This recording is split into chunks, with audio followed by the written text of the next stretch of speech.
Good morning बच्चों। तो आज हम करेंगे आपका lecture number 6 of your chapter 2 that is acid base and salt.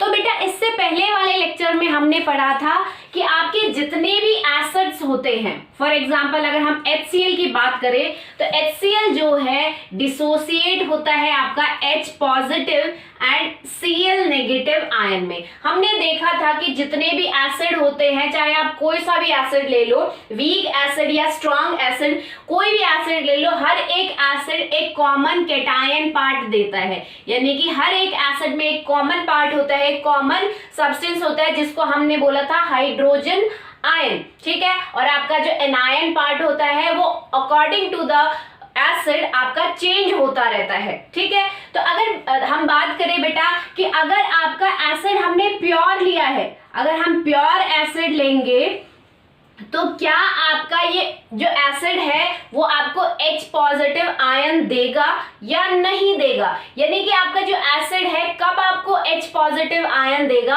आपकी बात, मोस्ट इंपॉर्टेंट क्वेश्चन ये है कि आपका जितने भी एसिड है आपको कब H पॉजिटिव आयन देंगे। हमने ये तो पढ़ लिया कि हर एक एसिड में H पॉजिटिव पार्ट कॉमन होता है, बट ये H पॉजिटिव आपको कब मिलेगा, आपको हाइड्रोजन आयन कब मिलेगा।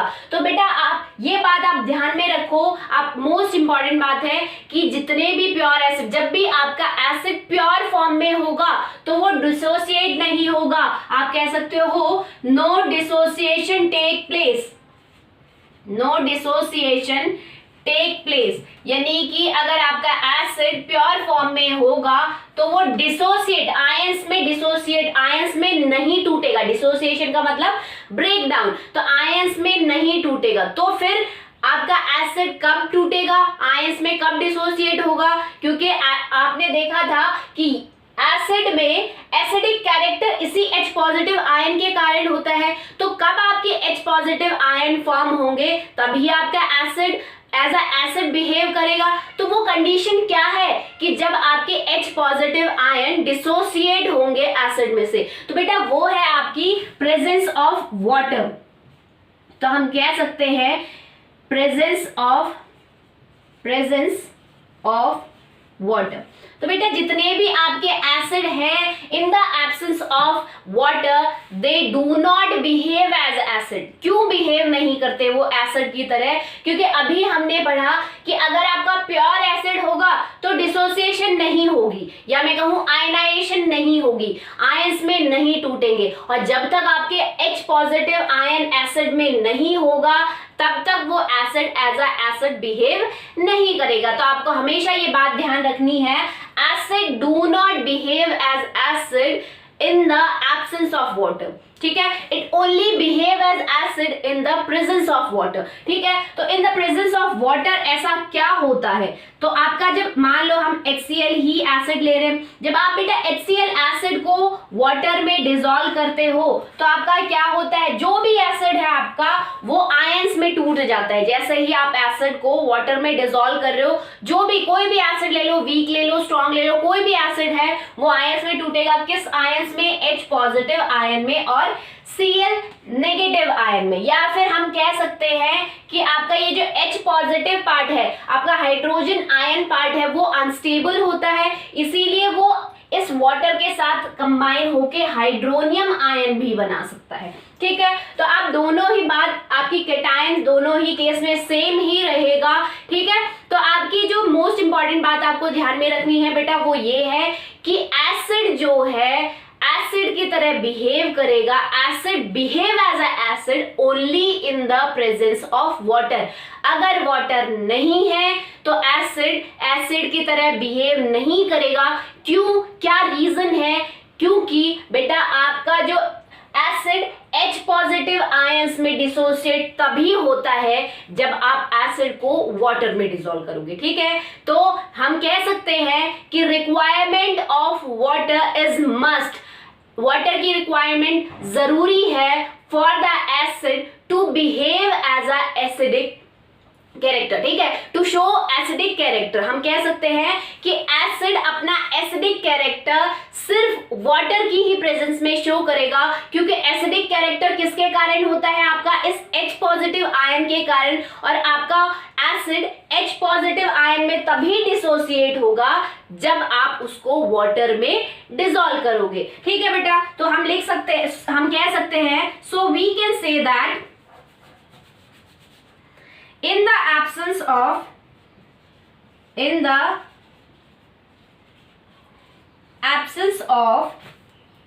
water, a substance will not behave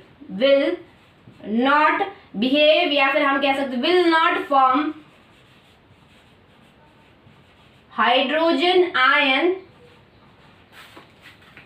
and hence will not show acidic character,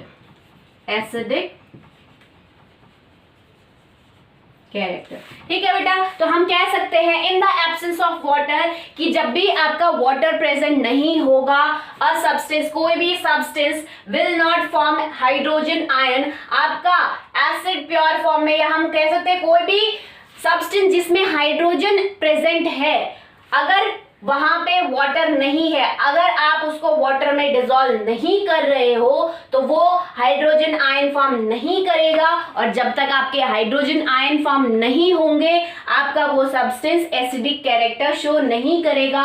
क्यों? एसिडिक कैरेक्टर हर एक एसिड में किसके कारण होता है? Acidic character is due to presence of H positive ion ही होता है। ठीक है, हम ये आपके पिछले लेक्चर में पढ़ चुके हैं बेटा। तो आपके जितने भी सब्सटेंस है एज अ एसिड कब बिहेव करेंगे? जब वहां पे वाटर प्रेजेंट है, या मैं कह सकती हूँ जब आप एसिड को वाटर में डिसॉल्व करोगे तभी आपके हर एक एसिड की तरह बिहेव करेगा।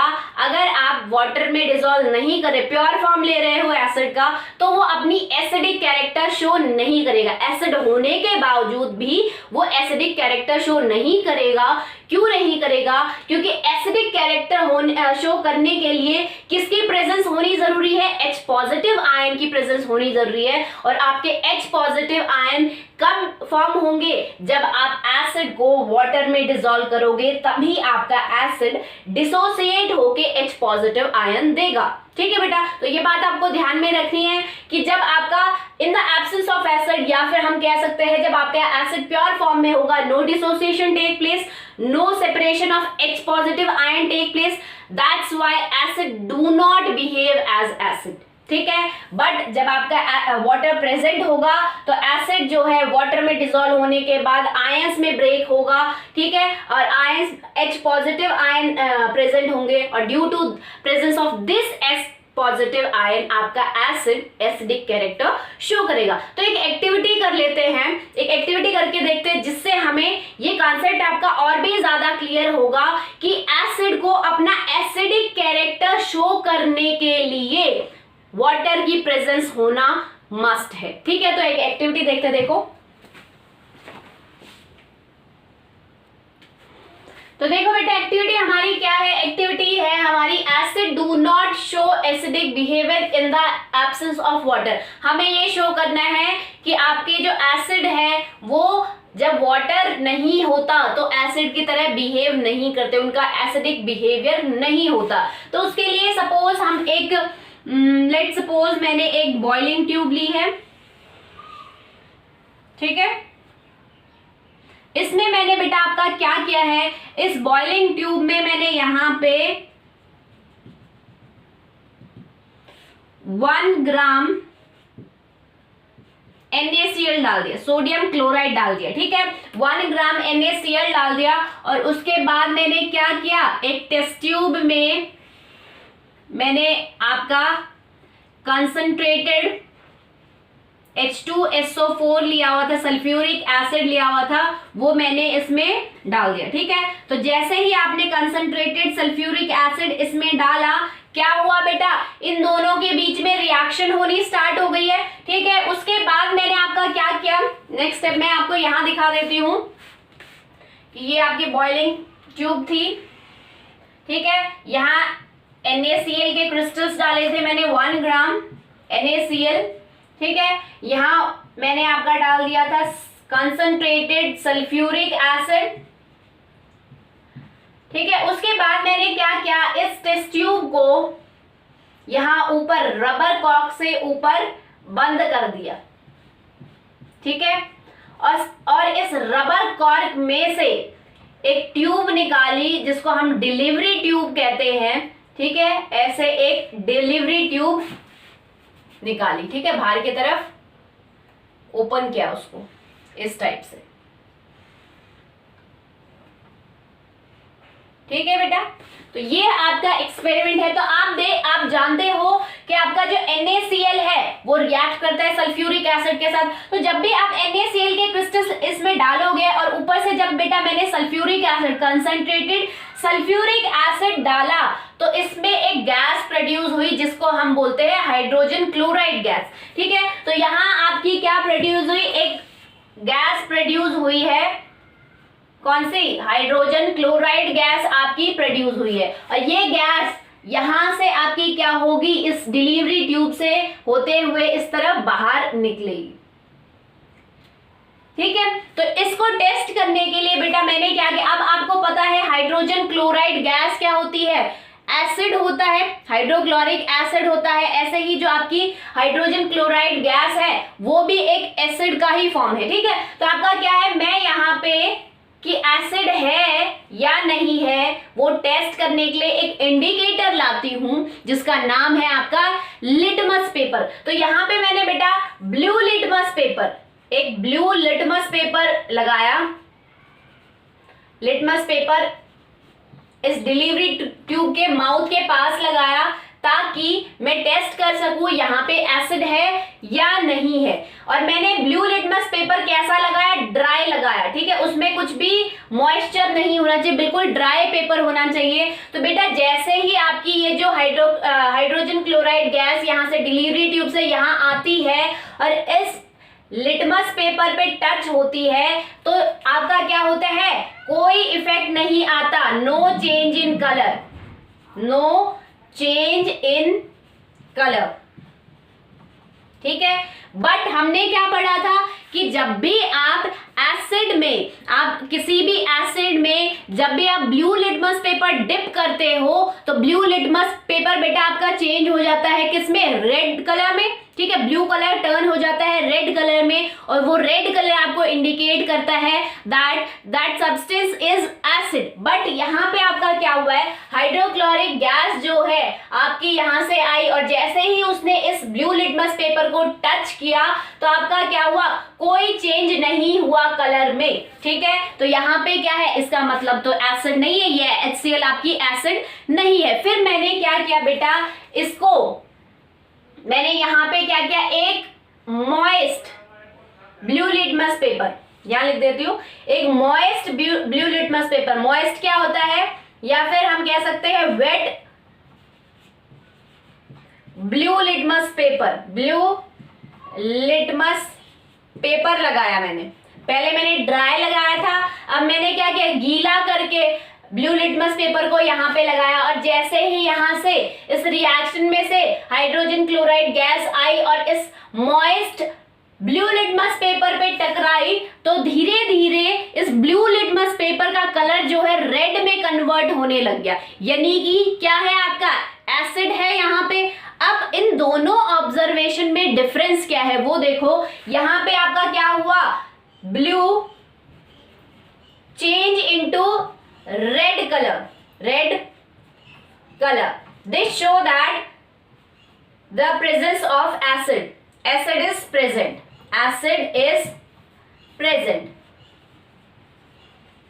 ठीक है बेटा, आप देखो इस एक्सपेरिमेंट को ध्यान से देखो कि यहाँ क्या ऑब्जर्वेशन हुई है, ठीक है, तभी आपको ये एक्सपेरिमेंट समझ में आएगा। आपका क्या किया, मैंने पहले NaCl लिया, उसमें मैंने क्या किया, कंसंट्रेटेड सल्फ्यूरिक एसिड डाला, दोनों के बीच में रिएक्शन होती है और रिएक्शन से आपकी प्रोड्यूस होती है हाइड्रोजन क्लोराइड गैस, ठीक है। अब ये हाइड्रोजन क्लोराइड गैस जो है एसिडिक नेचर की होती है, तो हम इसको टेस्ट करने के लिए क्या कर रहे हैं, यहाँ पे हमने क्या किया, एक डिलीवरी ट्यूब लगा दी ताकि आपकी हाइड्रोजन गैस डायरेक्टली इस साइड टर्न हो सके। उसके बाद मैंने क्या किया बेटा, एक ड्राई ब्लू लिटमस पेपर इसके डिलीवरी ट्यूब के माउथ के पास लाई, ताकि आपकी ये जो हाइड्रोजन क्लोराइड गैस है जैसे ही इसके ऊपर टकराए कुछ रिएक्शन शो करे, क्योंकि अब तक हमने ये पढ़ा था कि जब भी आप एसिडिक सब्सटेंस में ब्लू लिटमस पेपर डिप करते हो तो आपका ब्लू लिटमस पेपर का कलर क्या हो जाता है, रेड में कन्वर्ट हो जाता है। ये शो करता है कि वो सब्सटेंस क्या है, एसिड है। बट यहाँ पे जैसे ही आपकी हाइड्रोजन क्लोराइड गैस इस ड्राई लिटमस पेपर पे, ड्राई ब्लू लिटमस पेपर पे स्ट्राइक हुई, जैसे ही टकराई, कोई कलर चेंज नहीं हुआ, दैट मीन्स ये सब्सटेंस एसिड नहीं है। बट मैं सेम ही एक्सपेरिमेंट में मैंने सेटअप में कोई चेंज नहीं किया। एक चेंज किया है कि मैं यहाँ पे जो आपका पहले ड्राई ब्लू लिटमस पेपर था, अब अगर मैंने यहाँ पे आपका वेट गीला करके ब्लू लिटमस पेपर लगाऊंगी तो आप यहाँ पे क्या होगा, जैसे ही ये जो हाइड्रोजन क्लोराइड गैस इस गीले ब्लू लिटमस पेपर पे स्ट्राइक होगी, इसका कलर जो है रेड में चेंज हो जाएगा। यानी कि आपका क्या हुआ है, आपका ब्लू लिटमस पेपर जो कि वेट था वो चेंज हो गया red litmus paper. That means ये जो हाइड्रोजन क्लोराइड गैस निकल रही है ये कैसी है, एसिडिक नेचर की है। तो पहले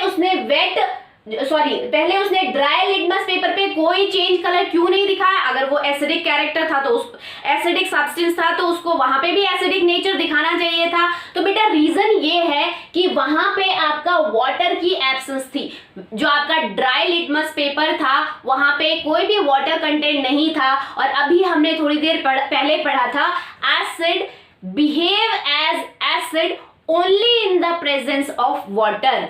Acid do not show its acidic character in the absence of water। जब आपका वाटर नहीं होगा तो एसिड आपका एसिडिक कैरेक्टर शो नहीं करेगा, ठीक है। तो यहाँ पे आपका क्या, वाटर नहीं था, ठीक है, ना ही इस रिएक्शन में कहीं वाटर था, ना ही यहाँ पे आपके इस लिटमस पेपर पे कोई वाटर कंटेंट था, ठीक है। इसीलिए आपका HCl एसिड होते हुए भी एसिडिक कैरेक्टर शो नहीं करेगा। बट अगर हम बात करें इस वेट ब्लू पेपर की, वेट लिटमस पेपर की, तो इसमें क्या था, हमने इसको गीला किया था, दैट मींस वाटर कंटेंट था। तो बेटा आपका ये जो HCl है, HCl गैस जब वाटर कंटेंट के साथ, जब आपके जो इसमें ब्लू लिटमस पेपर में जो वाटर कंटेंट है उसके साथ स्ट्राइक होगी तो क्या होगी, धीरे धीरे HCl गैस उस वाटर में डिसॉल्व होने लगेगी, और डिसॉल्व होने के बाद क्या होगा, ये HCl गैस जो है डिसोसिएट होगी H पॉजिटिव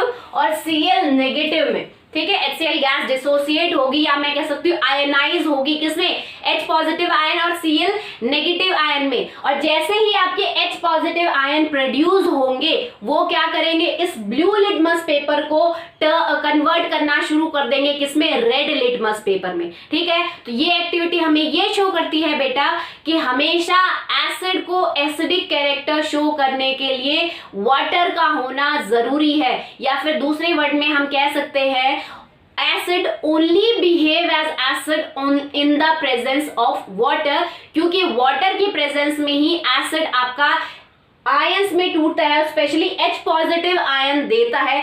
एनायन का हमें यहाँ पे कोई रिक्वायरमेंट नहीं है, ठीक है, मेन है आपके H पॉजिटिव आयन, ठीक है। तो वाटर में ही आपका एसिड H पॉजिटिव आयन देता है, और इसी H पॉजिटिव आयन की वजह से आपका एसिड एसिडिक कैरेक्टर शो करता है, ठीक है बेटा। तो यहाँ पे हम लिख सकते हैं the HCl gas turn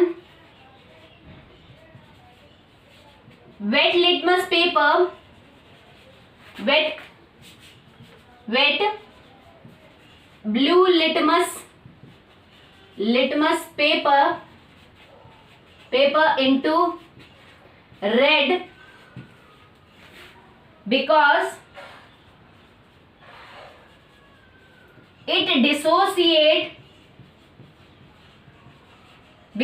it dissolve in the water present in the water present in wet litmus paper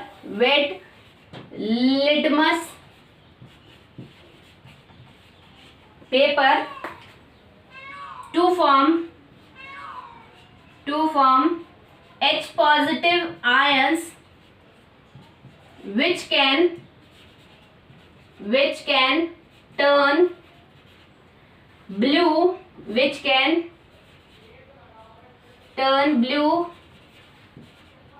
litmus to red colour. ठीक है बेटा, तो आपको ये ध्यान में रखना है ये लाइन कि आपका HCl गैस जो है उसने क्या किया है, HCl गैस ने वेट ब्लू लिटमस पेपर को रेड में कन्वर्ट किया। क्यों कन्वर्ट किया, उसने ड्राई को क्यों नहीं कन्वर्ट किया? क्योंकि बेटा आपकी जो HCl गैस है it dissolve in the water. HCl gas water में डिसॉल्व हुई है। वाटर कहाँ है आपका? उस ब्लू लिटमस पेपर के अंदर वाटर था, क्योंकि हमने गीला ब्लू लिटमस पेपर लिया था, वेट ब्लू लिटमस पेपर लिया था। ठीक है, और वाटर में डिसॉल्व होते ही वो क्या करेगी, डिसोसिएट हो जाएगी into H positive and Cl negative, और यही H पॉजिटिव आयन क्या करेंगे, which turn blue litmus to red litmus paper. ठीक है, तो आपको ये बात बहुत ध्यान रखनी है कि हर एक एसिड में, दो चीजें याद रखनी है आपको एसिड के बारे में, कि हर एक एसिड में एक कॉमन पार्ट होता है that is H positive ion, और इसी H पॉजिटिव आयन की वजह से आपके जो एसिड है एज अ एसिड बिहेव करते हैं। ठीक है, और दूसरी चीज आपको ये ध्यान में रखनी है बेटा कि एसिड सिर्फ वाटर की प्रेजेंस में ही एसिड बिहेव करता है। इन the absence of water acid acidic character show नहीं करता। ठीक है, एसिड होने के बाद भी वो एसिडिक कैरेक्टर शो नहीं करता। एसिडिक कैरेक्टर शो करने के लिए वाटर की प्रेजेंस होना जरूरी है। क्यों जरूरी है? क्योंकि आपके जो एसिड है वो वाटर में डिसॉल्व होने के बाद ही डिसोसिएट होते हैं into H positive and Cl negative ion, और यही H पॉजिटिव आयन जो है इसी के वजह से आपके सारे एसिड एसिडिक कैरेक्टर शो करते हैं। यानी कि यही H पॉजिटिव आयन है यही H पॉजिटिव आयन रिस्पॉन्सिबल है for the acidic character of acids. ठीक है बेटा, तो अब बात करते हैं हम स्ट्रॉन्ग एसिड्स की और वीक एसिड की। कौन से एसिड आपके स्ट्रॉन्ग होते हैं और कौन से एसिड आपके वीक एसिड होते हैं। तो देखो बेटा, strong acid and weak acid के बारे में हम पहले पढ़ चुके हैं, जो कि हमने आपकी क्लासिफिकेशन पार्ट में पढ़ा था कि आपके एसिड जो होते हैं स्ट्रॉन्ग एसिड वीक एसिड के फॉर्म में क्लासिफाई कर सकते हैं। और हमने वहां पढ़ा था कि जितने भी आपके मिनरल एसिड होते हैं वो सारे स्ट्रॉन्ग एसिड होते हैं, और जितने भी आपके ऑर्गेनिक एसिड होते हैं जिनको आप खा सकते हो वो सारे आपके वीक एसिड होते हैं। बट बेटा बात आती है कि इनकी क्लासिफिकेशन किसके बेस पे की गई है, इनकी डेफिनेशन किसके बेस पे दी गई है, तो वो इसी डिसोसिएशन के बेस पे दी गई है कि एसिड आपका कितना डिसोसिएट होता है, उसी के हिसाब से हमने एसिड को क्लासिफाई किया है into strong acid and weak acid. ठीक है, तो अगर बात करें हम स्ट्रॉन्ग एसिड की तो हम कह सकते हैं एन एसिड विच डिसोसिएट्स, या फिर हम कह सकते हैं ionise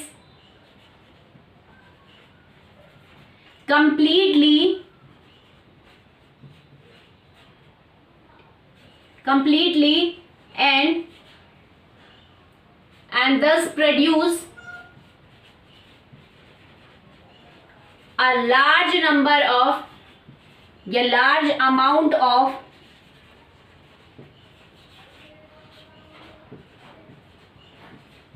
hydrogen ion, H positive ion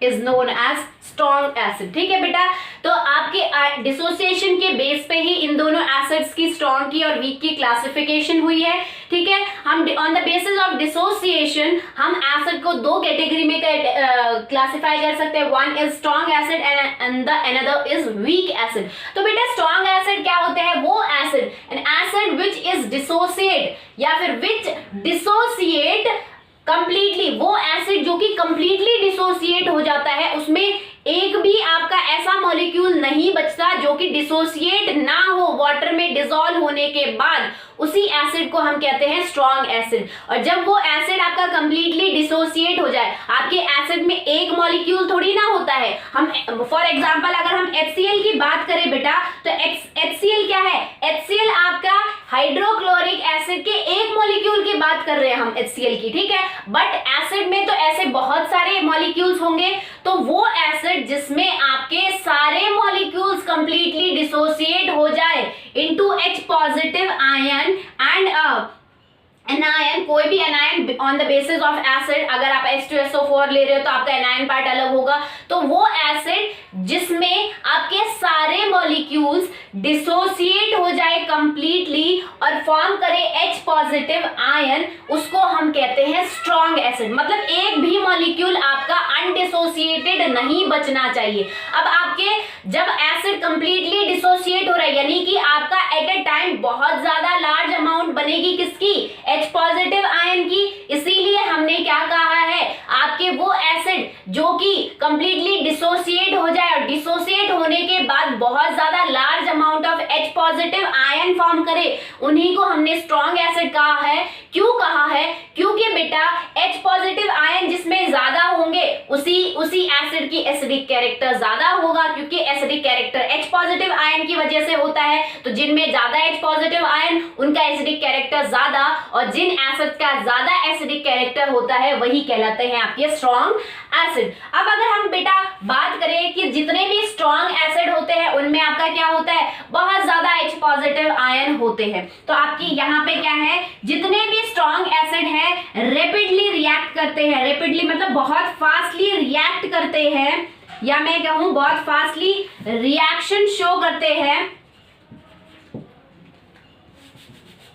या रिएक्ट विद मेटल्स, ठीक है। ये बहुत फास्टली रिएक्ट करते हैं क्योंकि इनमें क्या है, सारे ही मॉलिक्यूल आपके डिसोसिएट हो गए, तो रैपिडली रिएक्ट करते हैं विद मेटल कार्बोनेट्स एंड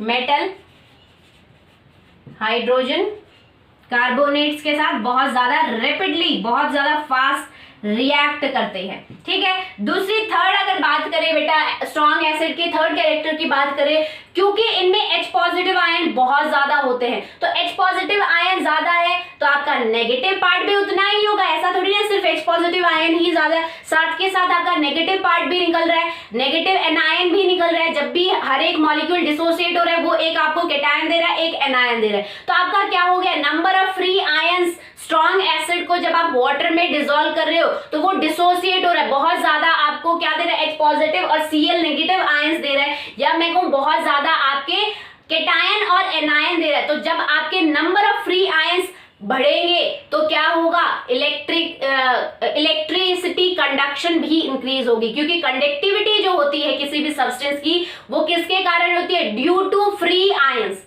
ठीक है। तो ये जब आपके सोल्यूशन में फ्री आयंस की अमाउंट इंक्रीज होगी तो इनकी इलेक्ट्रिकल कंडक्टिविटी भी इंक्रीज होगी। तो हम कह सकते हैं दे हैव लार्ज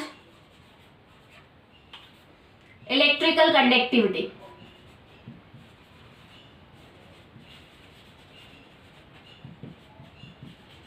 या फिर दे शो लार्ज इलेक्ट्रिकल कंडक्टिविटी, दे शो लार्ज कंडक्टिविटी, ठीक है। इनकी इलेक्ट्रिकल कंडक्टिविटी भी बहुत ज्यादा हाई होती है। कुछ एग्जांपल्स ले लेते हैं। फॉर एग्जांपल आपके जो सल्फ्यूरिक एसिड H2SO4 वो भी एक स्ट्रॉन्ग एसिड है, कब, एक्वस मीडियम में, ठीक है, क्योंकि अभी हमने पढ़ा वाटर रिक्वायर्ड है, ठीक है। साथ के साथ आपका HCl जो है वो भी एक स्ट्रॉन्ग एसिड है, आपका जो नाइट्रिक एसिड है बेटा वो भी एक स्ट्रॉन्ग एसिड है एक्वस फॉर्म में, ठीक है। तो ये तो बात हो गई आपकी स्ट्रॉन्ग एसिड का केस। अब अगर हम बात करें बेटा वीक एसिड्स की, तो वीक एसिड बिल्कुल अपोजिट लेके चलो कि वो सब्सटेंस जो ज्यादा डिसोसिएट होता है कंप्लीटली वो स्ट्रॉन्ग एसिड, तो हम कह सकते हैं एन एसिड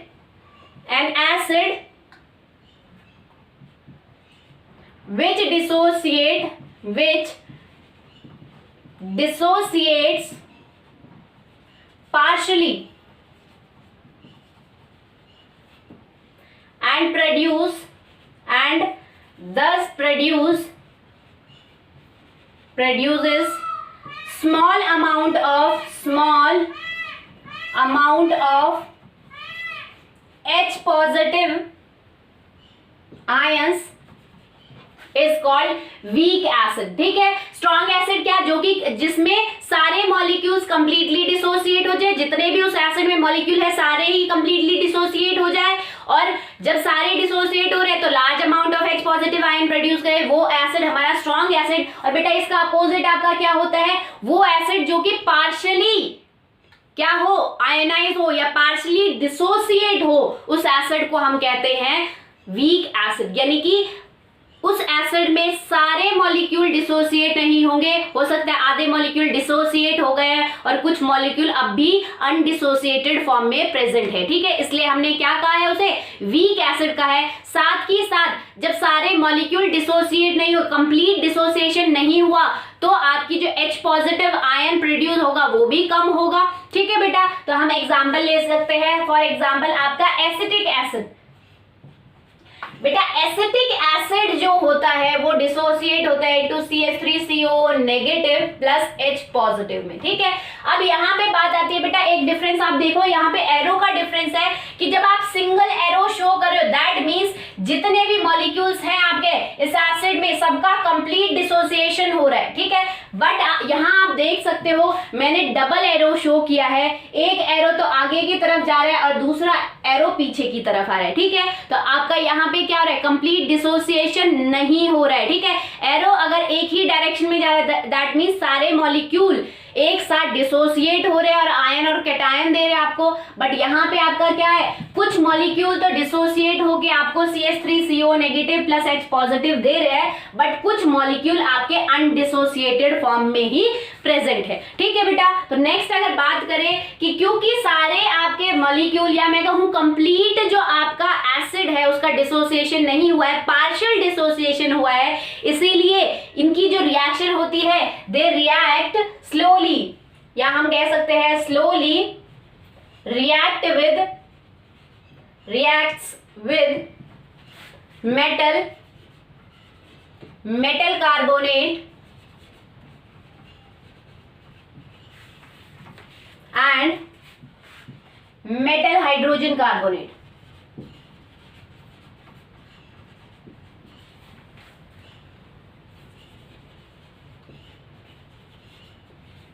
ठीक है बेटा, नेक्स्ट अगर बात करें कि क्योंकि इसमें क्या हुआ है, H पॉजिटिव आयंस की अमाउंट कम होगी तो इसकी इलेक्ट्रिकल कंडक्टिविटी या इलेक्ट्रिसिटी को कंडक्ट करने की इसकी एबिलिटी भी कम होगी, क्योंकि इलेक्ट्रिकल कंडक्शन किसके कारण होता है, due to presence of free ion. तो जब आपके पूरा एसिड के मॉलिक्यूल ही डिसोसिएट नहीं हुए तो नंबर ऑफ फ्री आयंस भी कम होंगे, आपके नंबर ऑफ कैटायन और एनायन भी कम होंगे, जो कि आपके क्या करते हैं, सॉल्यूशन में एज अ चार्ज कैरियर का काम करते हैं। तो जब आयन कम होंगे तो चार्ज भी कम कैरी करेंगे, इलेक्ट्रिसिटी भी कम कैरी करेंगे, इसीलिए ये क्या है, इतने ज्यादा अच्छे इलेक्ट्रिकल कंडक्टर नहीं होते। ठीक है, तो हम कह सकते हैं दे